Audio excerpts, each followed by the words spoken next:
মমতাবিহীন কাল স্রোতে বাংলার রাষ্ট্রসীমা হতে নির্বাসিতা তুমি, সুন্দরী শ্রীভূমি। ভারতী আপন পুণ্য হাতে বাঙালির হৃদয়ের সাথে বাণী মাল্য দিয়া বাঁধে তব হিয়া।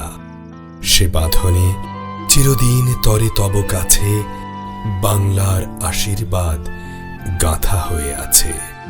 বিশ্বকবি রবীন্দ্রনাথ ঠাকুর 1919 সালে কবিতাটি লিখেছিলেন সুন্দরী শ্রীভূমি সিলেটকে নিয়ে।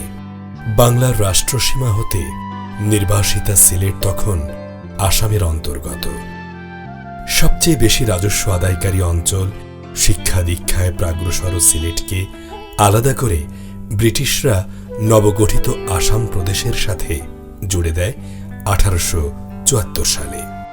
এর 73 বছর পর 1947-এ ভারত ভাগের সময় ব্রিটিশ শাসকরা দুটো অঞ্চলকে সুযোগ দেয় গণভোটের মাধ্যমে সিদ্ধান্ত নেয়ার, ভারত কিংবা পাকিস্তানে অন্তর্ভুক্তির জন্য। একটি উত্তর পশ্চিম সীমান্ত, আরেকটি সিলেট।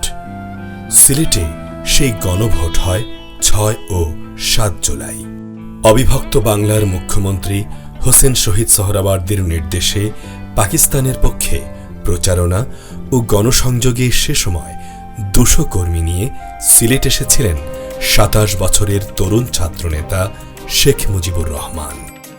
শহরে বখতিয়ার বিবি প্রাথমিক বিদ্যালয়ের মূল ক্যাম্প থেকে সিলেট শহর জকিগঞ্জ হয়ে আসামের করিমগঞ্জ, হাইলাকান্দি, বদরপুর অঞ্চলেও তিনি গণসংযোগ করেন।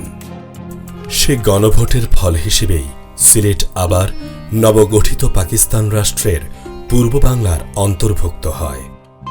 যে সুন্দরী শ্রীভূমি বাংলার রাষ্ট্রসীমা থেকে নির্বাসিতা বলে আফসোস করেছিলেন কবিগুরু, সময়ের পরিক্রমায় সেই সিলেট আজ স্বাধীন সার্বভৌম বাংলাদেশের অন্যতম গুরুত্বপূর্ণ অঞ্চল।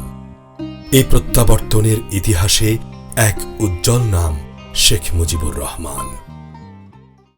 মাথায় উঁচু করে স্বাধীনের পতাকা উড়ে, গর্বে মাথা উঁচু করে স্বাধীনের পতাকা উড়ে, বাউল কবি ব্যাখ্যা করে, বাউল কবি ব্যাখ্যা করে, কয় তোমারে জাতির পিতা আসে আজি প্রাণ কুলিয়া, পাক পাকানে তরুলতা আসে আজি প্রাণ কুলিয়া, পাক পাকানে তরুলতা।